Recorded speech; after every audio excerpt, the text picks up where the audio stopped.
12 अक्टूबर 1972 सुबह 8:05 पर Uruguayan air force की फ्लाइट 571 मोंटेवीडियो के करास्को इंटरनेशनल एयरपोर्ट से चिली के सैंटियागो के लिए उड़ान भरती है। प्लेन में 40 पैसेंजर्स और 5 क्रू मेंबर सवार थे। पैसेंजर्स में से 19 लोग ओल्ड क्रिश्चियंस रग्बी टीम के खिलाड़ी थे, जिनका सैंटियागो में English rugby team old boys के साथ एक महत्वपूर्ण मैच होने वाला था। इस यात्रा में उनके साथ उनके दोस्त और परिवार के सदस्य भी थे। केवल एक पैसेंजर ही ऐसा था जो इस ग्रुप के लोगों से जुड़ा हुआ नहीं था। प्लेन की कमान कर्नल जूलियो सेजार फराडेस के हाथ में थी, जो काफी एक्सपीरियंस पायलट थे, जिन्हें 5117 घंटे की उड़ान का अनुभव था। वही लेफ्टिनेंट कर्नल डांटे हेक्टर लेगुरारा को पायलट की भूमिका में थे। मोंटेवीडियो से सैंटियागो की दूरी केवल 1500 किलोमीटर थी और ये सफर महज 4 घंटे का था। सभी के लिए ये एक आम फ्लाइट जैसी ही थी, इसलिए सभी पूरी तरह रिलैक्स थे। कोई अगले दिन होने वाले मैच को लेकर चर्चा कर रहा था, तो कोई अपने दोस्तों और परिवार वालों के साथ हंसी मजाक में मशगूल था। चारों तरफ खुशी और उत्साह का माहौल था। किसी को दूर दूर तक कोई अंदाजा नहीं था कि ये 4 घंटे की फ्लाइट उनकी जिंदगी की सबसे लंबी फ्लाइट बन जाएगी, जबकि कुछ के लिए ये उनकी आखिरी फ्लाइट साबित होगी। कुछ घंटे बाद प्लेन अर्जेंटीना के ऊपर उड़ान भरने लगता है। भले ही ये यात्रा केवल 4 घंटे की थी, लेकिन इस दौरान विमान को दुनिया के सबसे ऊंचे माउंटेन्स में से एक एंडीज माउंटेन्स के ऊपर से होकर गुजरना था।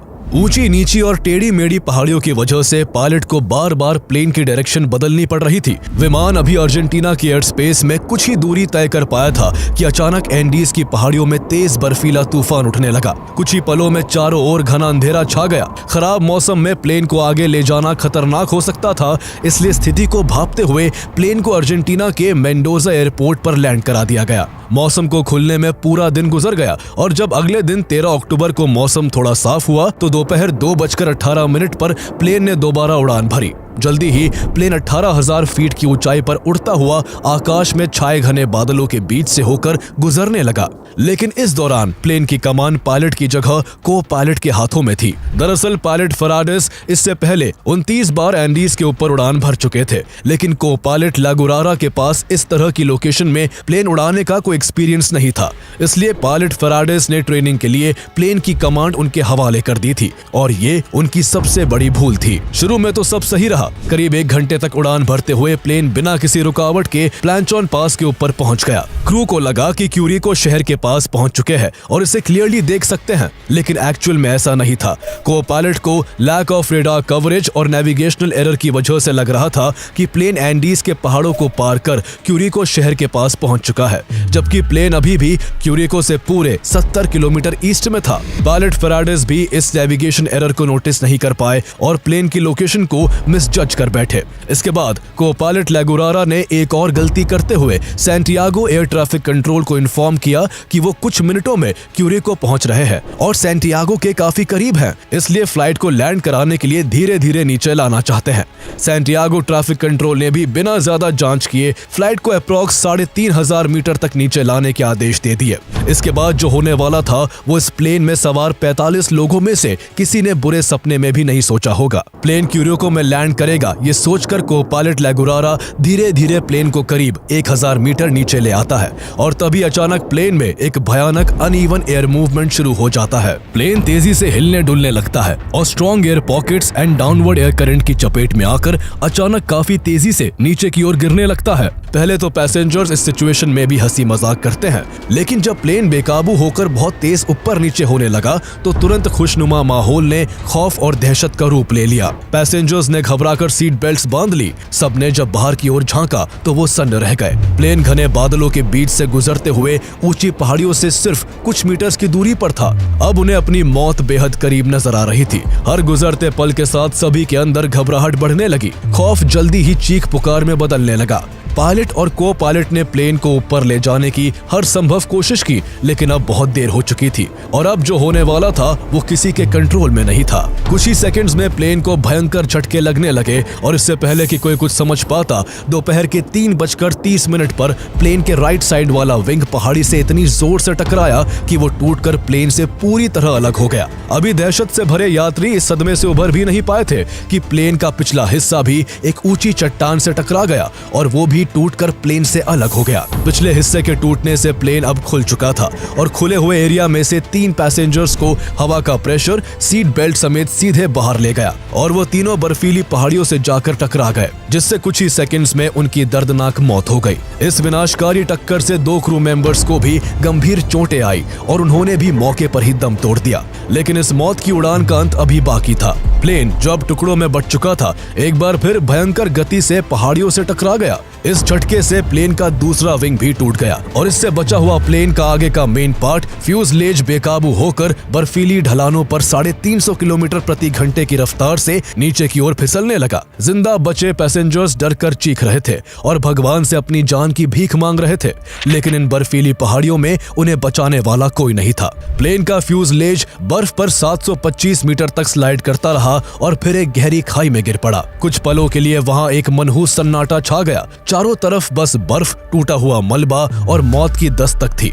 लेकिन फिर अगले ही पल इस सन्नाटे को चीरती हुई दर्द भरी चीखें गूंज उठी। प्लेन का मलबा जैसे ही घाटी में झटके से रुका, बचे हुए घायल पैसेंजर्स अपनी जान बचाने के लिए चीखने और चिल्लाने लगे। कोई दर्द के मारे करहा रहा था तो कोई अपने प्रियजनों को खोने के गम में बेजान पड़ा था। कई लोग बेहोश थे और कुछ गहरे सदमे में जा चुके थे। जिन्हें थोड़ी कम चोटें आई थी वो सीट बेल्ट्स खोलकर किसी तरह बाहर निकलने की कोशिश कर रहे थे। प्लेन के टूटे हुए हिस्से से लगातार फ्यूल निकल रहा था और उसकी तेज गंध पूरी हवा में फैल चुकी थी। सबको डर था कि गलती से भी कहीं से आग की एक छोटी सी चिंगारी उठी तो प्लेन का यह हिस्सा भी आग का गोला बन जाएगा। इस वजह से कई घायल पैसेंजर्स असहनीय दर्द के बावजूद भी अपने शरीर को घसीटकर उस टूटे हुए प्लेन से बाहर कूद गए। इस सब में भी 9 और लोगों की दर्दनाक मौत हो जाती है। अब तक 45 में से 12 लोग अपनी जान गंवा चुके थे। पायलट फराडिस की भी मौके पर ही मौत हो चुकी थी। जिंदा बचे 33 लोग भी गंभीर रूप से घायल थे। किसी का सर फटा हुआ था तो किसी का पैर टूट गया था।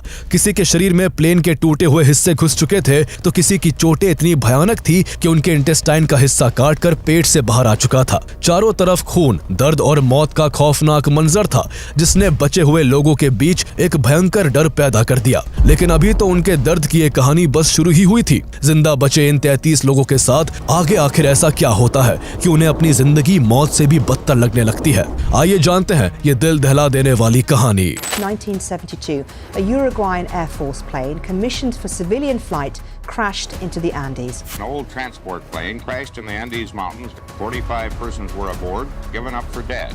Their desperation for survival turned them into cannibals. How did 16 young men survive a plane crash and more than 2 months stranded in the mountains, surrounded by snow, with nothing to eat?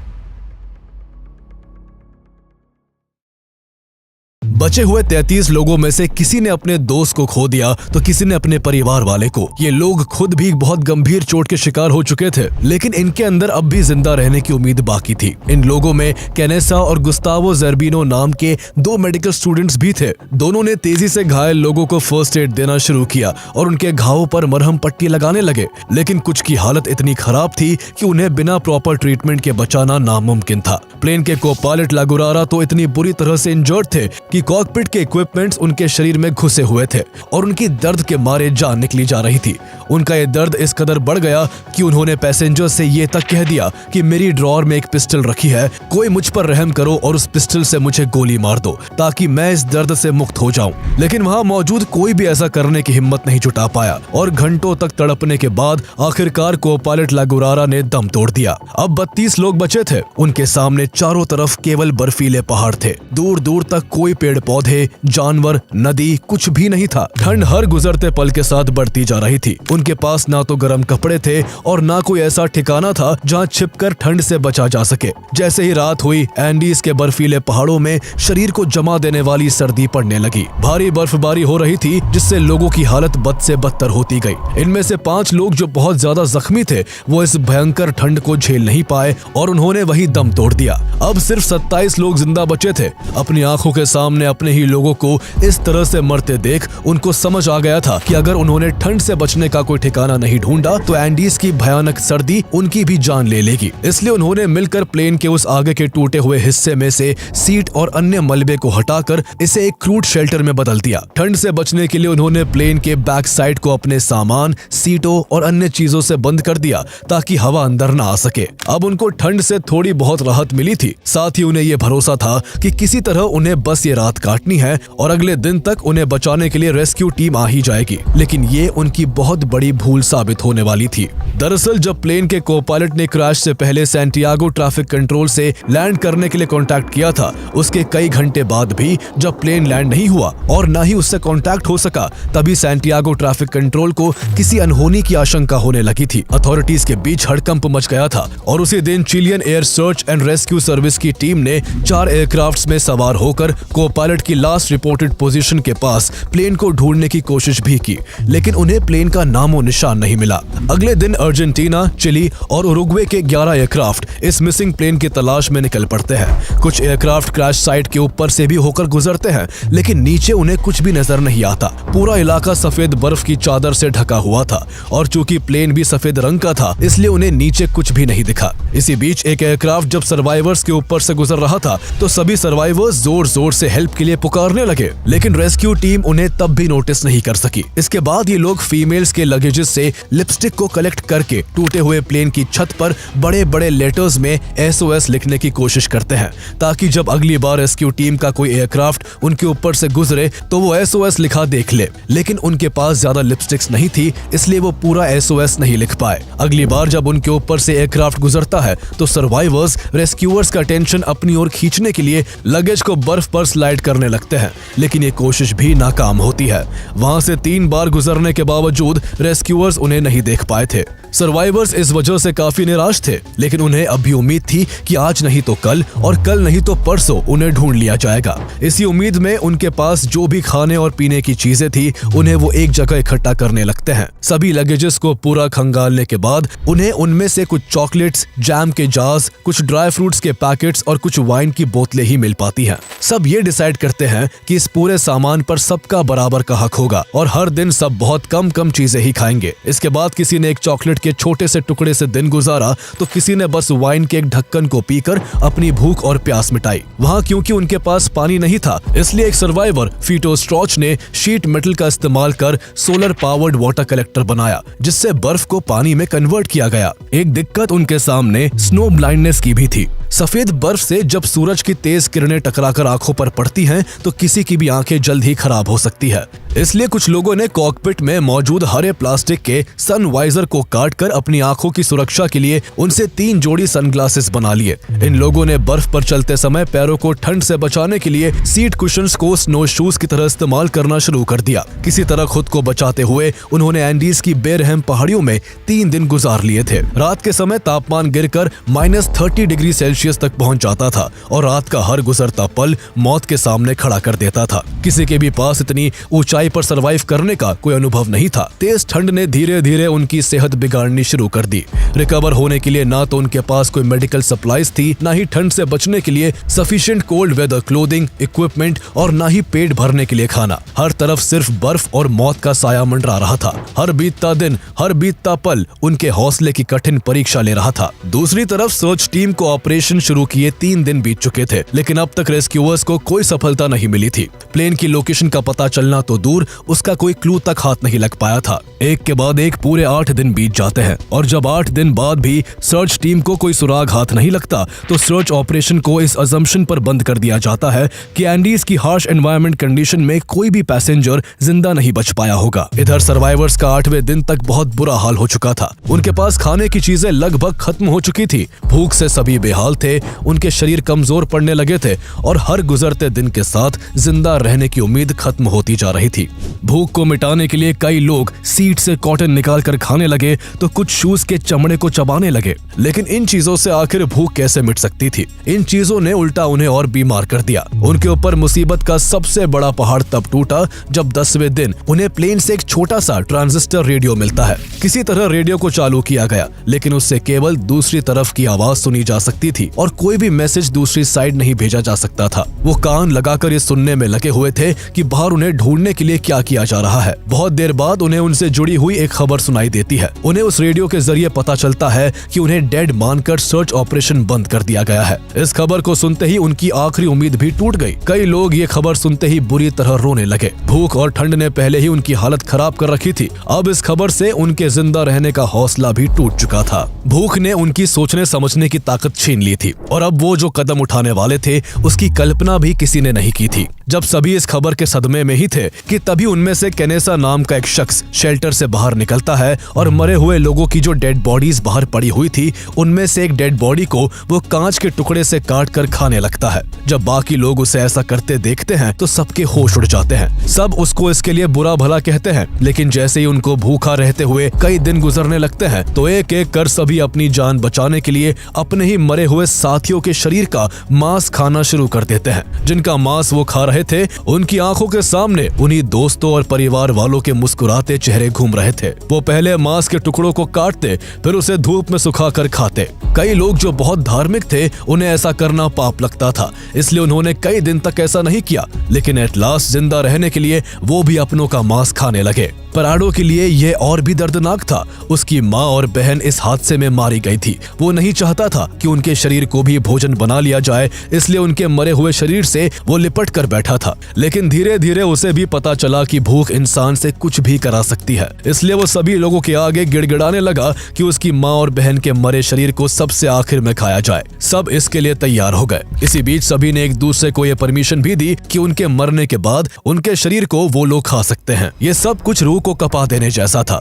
सोचने वाली बात है कि इन लोगों के साथ आखिर इससे बुरा क्या हो सकता था, लेकिन किस्मत अब भी उन पर सितम ढाने से बाज नहीं आ रही थी। भूख, ठंड और बेबसी से लड़ते हुए उन्होंने एंडीज की इन बर्फीली पहाड़ियों में 16 दिन गुजार लिए। 16वें दिन की जब रात हुई तो ठंड से बचने के लिए सभी लोग एक दूसरे से चिपक कर सो रहे थे कि तभी अंधेरी रात में वहां अचानक एक डरावनी गड़गड़ाहट गूंज उठती है। एंडीज पर एक भयानक एवलांच आया था। इससे पहले कि कोई कुछ समझ पाता, शेल्टर की दीवारें टूटने लगी और देखते ही देखते बर्फ का एक विशाल सैलाब अंदर तक घुस आया। कुछ ही सेकंड्स में पूरा शेल्टर और उसमें मौजूद लोग बर्फ के नीचे दब गए। उनका दम घुटने लगता है। जिनके भीतर अब भी थोड़ी जान बाकी थी वो बर्फ को खोदकर खुद को और अपने साथियों को बचाने की कोशिश करने लगे, लेकिन जब तक सभी को बाहर निकाला जाता तब तक 8 लोग ठंड और दम घुटने की वजह से अपनी जान गंवा चुके थे। अगले 2 दिनों तक बर्फीले तूफान रुक रुक कर आते रहे, जिन्होंने बचे हुए 19 लोगों की जिंदगी नर्क से भी बदतर बना दी।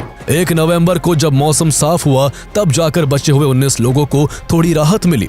सूरज निकल चुका था और वो बाहर आकर खुद को गर्म रखने की कोशिश करने लगे। उन्होंने खिड़कियों से जमी हुई बर्फ हटाई ताकि भीतर रोशनी आ सके। बर्फ इतनी जम चुकी थी कि शवों को बाहर निकालने और विमान के अंदर की जगह साफ करने में पूरे 3 दिन लग गए। इस भयानक एवलांच से किसी तरह उभरने के बाद सभी 19 लोगों ने तय किया कि अगर उन्हें जिंदा बचना है तो उन्हें खुद ही कोई रास्ता खोजना होगा। आखिर कब तक ऐसे ही हाथ पर हाथ धरकर मौत का इंतजार किया जाए? उन्होंने तय किया कि पहाड़ों के ऊपर चढ़कर वो आगे की ओर जाएंगे और मुमकिन है कि उन्हें वहां कोई बस्ती, पेड़ पौधे, नदी या जानवर मिल जाए। उन्होंने प्लेन के क्रैश होने से पहले को पायलट को बार बार कहते हुए सुना था कि वो क्यूरिको के ऊपर उड़ान भर रहे हैं, इसलिए उन्हें भरोसा था कि अगर वो कुछ किलोमीटर वेस्ट की ओर बढ़े तो चिली की सीमा के करीब पहुंच सकते हैं। इन 19 लोगों में केनेसा, पराडो और विजिंटन फिजिकली सबसे अधिक फिट थे, इसलिए इन तीनों ने आगे बढ़कर मदद ढूंढने का फैसला किया। पराडो के लिए ये एक मौका भी था। उसे उम्मीद थी कि अगर वो वक्त रहते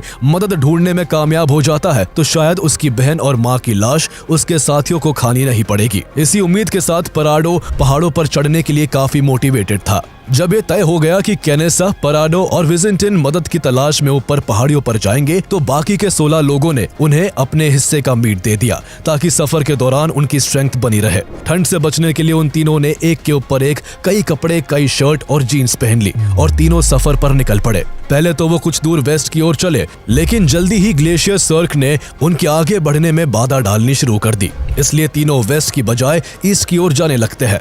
उन्हें उम्मीद थी कि घाटी आगे जाकर यू टर्न लेगी और उन्हें चिली की ओर ले जाएगी। 15 नवंबर को करीब 1.6 किलोमीटर चलने के बाद उन्हें प्लेन के पिछले हिस्से का मलबा मिला। वो जब उसे खंगालते हैं तो उन्हें कुछ लगेज मिला जिसमें चॉकलेट के कुछ पैकेट्स, 3 मीट पैटीज, शराब की कुछ बोतलें, कुछ कपड़े कपड़े, दवाइयाँ, कॉमिक बुक्स और सबसे जरूरी एयरक्राफ्ट की बैटरी मिलती है। तीनों यही रात गुजारते हैं और अगली सुबह फिर से ईस्ट की ओर बढ़ने लगते हैं। चढ़ाई करते हुए जब रात हो जाती है तो कड़ाके की ठंड से वो कांपने लगते हैं और घबराकर तीनों वापस प्लेन के उस पिछले हिस्से में लौट आते हैं। यहाँ से उन्हें जो बैटरीज मिली थी उससे वो उस रेडियो को 2-वे कम्युनिकेशन के लिए चालू करना चाहते थे जो उन्हें प्लेन के अगले हिस्से में मिला था। वो इसके जरिए सैंटियागो में मदद के लिए SOS मैसेज भेजना चाहते थे, लेकिन रेडियो नीचे था और वहां तक भारी भरकम बैटरीज को लाद कर ले जा पाना पॉसिबल नहीं था। इसलिए वो अगले दिन फ्यूजलेज से उस रेडियो को प्लेन के टेल में ले आते हैं। वो इस बार रॉय हार्ली नाम के शख्स को भी अपने साथ ले आते हैं जिसे इलेक्ट्रॉनिक्स की थोड़ी बहुत समझ थी। रॉय हार्ले रेडियो को बैटरी की मदद से चालू करने की कोशिश करता है, लेकिन समस्या ये थी कि उसे ऑन करने के लिए 115 वोल्ट AC पावर की जरूरत थी, जबकि उन्हें प्लेन के टेल से जो बैटरी मिली थी वो 24 वोल्ट DC की थी। कई दिनों की कोशिशों के बाद भी जब वो रेडियो को 2-वे कम्युनिकेशन के लिए चालू नहीं कर सके तो उन्होंने बैटरी को वहीं छोड़ दिया और सभी वापस नीचे फ्यूजलेज के पास आ गए। जब चारों वहां पहुंचे तब तक वहां 2 और लोगों की मौत हो गई थी। अब केवल 17 सर्वाइवर्स बचे थे। देखते ही देखते उन्हें एंडीज के बर्फीले पहाड़ों में फंसे 60 दिन बीत चुके थे। ठंड और भूख के कारण वो लोग बीमार पड़ चुके थे और उनका वजन लगातार गिरता जा रहा था। न्यूमा टुर्कैटी की भी मौत हो गई। मौत के समय उनका वजन घटकर केवल 25 किलो रह गया था। कैनेसा, पराडो, विजिंटन को भी वापस लौटे काफी दिन हो गए थे। कैनेसा तो बिल्कुल हार मान चुका था। उसे लगता था कि उन्हें पहाड़ों पर जाकर कोई मदद नहीं मिल सकेगी, लेकिन पराडो बैठे बैठे मौत का इंतजार नहीं करना चाहता था। उसने किसी तरह कैनेसा को फिर से पहाड़ों की चढ़ाई करने के लिए मना लिया। इसके बाद कैनेसा, पराडो और विजिंटन 12 दिसंबर को एक बार फिर सफर पर निकल पड़ते हैं। इस बार वो वेस्ट की ओर 12,020 फीट ऊंची ग्लेशियर पर चढ़ने का फैसला करते हैं। तीनों के पास ना तो रॉक क्लाइंबिंग गियर था, ना ही कोई एरिया मैप और ना कंपास था। इससे पहले तीनों को कोई क्लाइंबिंग एक्सपीरियंस भी नहीं था, लेकिन इस बार उन्होंने तय कर लिया था कि या तो वो मदद ढूंढ कर लाएंगे या फिर चलते चलते अपनी जान गंवा देंगे। जैसे जैसे वो ऊपर चढ़ते जा रहे थे ऑक्सीजन लेवल डाउन होता जा रहा था। तीनों को सांस लेने में दिक्कत हो रही थी। इतने मुश्किल हाल में भी दिन में वो लगातार आगे बढ़ते और रात को कड़ाके की ठंड से बचने के लिए इम्प्रोवाइज्ड स्लीपिंग बैग का इस्तेमाल करते। 3 दिनों तक लगातार चढ़ाई करने के बाद तीनों लोग ग्लेशियर को पार करते हुए 14,774 फीट की ऊंचाई तक पहुंच जाते हैं। उन्हें विश्वास था कि इतनी ऊंचाई पर आने के बाद उन्हें चिली की हरी भरी घाटियां दिखाई देंगी, लेकिन उनकी उम्मीदों के विपरीत चारों तरफ अब भी केवल बर्फ से ढके पहाड़ थे। इसे देखकर तीनों हैरान रह गए। उनके पास शोक मनाने का वक्त नहीं था, इसलिए उन्होंने फिर से हिम्मत बटोरी और आगे बढ़ने का फैसला किया। लेकिन उन्होंने इस बीच ये भी रियलाइज किया कि उनका सफर उनके अनुमान से काफी लंबा हो चुका है और आगे भी पता नहीं उन्हें कितना वक्त लगेगा। उनके पास इतने लंबे सफर के लिए 3 लोगों के हिसाब का खाना नहीं था, इसलिए विजिंटन को वापस भेज दिया गया। इसके बाद पराडो और कैनेसा आगे बढ़ने लगते हैं। हर बढ़ते कदम के साथ उनकी थकान और निराशा बढ़ती जा रही थी, लेकिन मन में एक उम्मीद थी कि मौत के उन तक पहुंचने से पहले शायद उन्हें वो मिल जाएगा जिसकी उन्हें तलाश है। 7 दिनों तक लगातार वेस्ट की ओर चलते रहने के बाद 18 दिसंबर को स्नो धीरे धीरे कम होने लगती है। स्नो के कम होने से उनके लिए मुश्किल थोड़ी कम हो जाती है। आगे बढ़ते रहने पर पराडो को पानी की आवाज सुनाई देती है। वो दोनों आगे की ओर भागते हैं और देखते हैं कि एक आइस वॉल से पानी बहकर नीचे एक वैली में गिर रहा है। दोनों की खुशी का कोई ठिकाना नहीं रहता।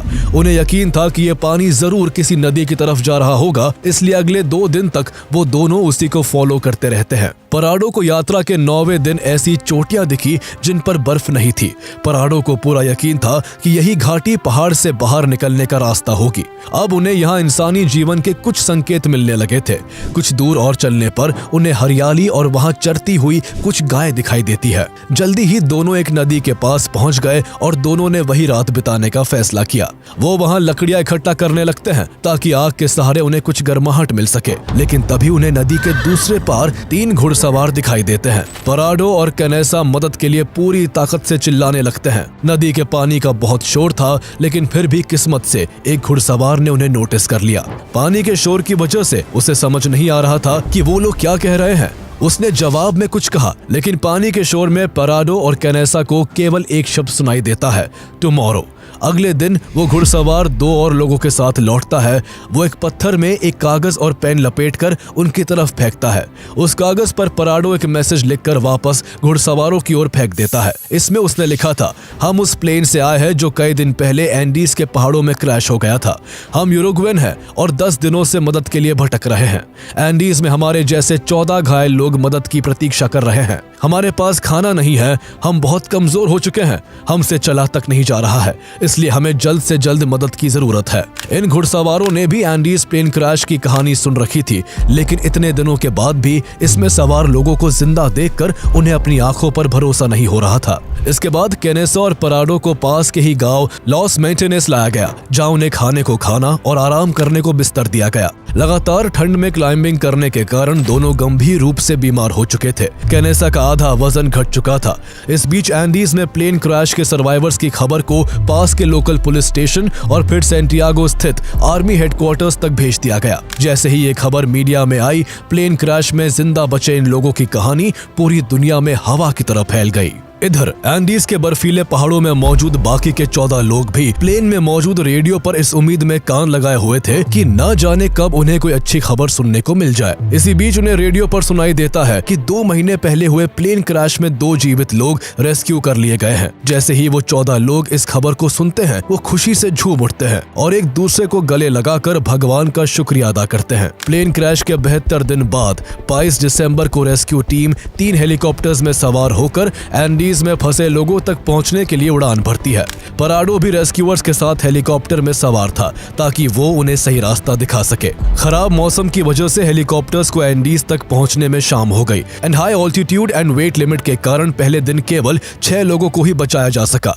अब भी वहां 8 लोग रह गए थे और उन्हें अब ये एक रात सालों जितनी लंबी लग रही थी। आखिरकार 23 दिसंबर की सुबह बाकी बचे हुए लोगों को भी सक्सेसफुली रेस्क्यू कर लिया गया। पूरी दुनिया में इन 16 सर्वाइवर्स की कहानी चर्चा का विषय बन चुकी थी। 72 दिनों तक बिना किसी मदद के बर्फीले पहाड़ों में जिंदा रहने की वजह से किसी ने उन्हें मेहनत और सब्र की मिसाल माना, तो किसी ने उन्हें अमानवीय और घृणित बताकर उनकी आलोचना की कि आखिर कैसे कोई अपनी जान बचाने के लिए अपने ही साथियों के मरे हुए शरीर को खा सकता है। ये इंसानी जज्बे और साहस की ऐसी कहानी है जो इससे पहले कभी नहीं सुनी गई थी। ये पहली बार था जब 16 लोग बर्फ से ढके निर्जन पहाड़ों पर भयानक ठंड, भीषण भूख और भयंकर हालातों के बावजूद 72 दिनों तक जिंदा रह सके थे। ये कोई चमत्कार नहीं था, बल्कि ये इंसिडेंट इस बात की मिसाल था कि अगर इंसान के अंदर अटूट हौसला, सब्र और उम्मीद हो तो वो कुछ भी हासिल कर सकता है।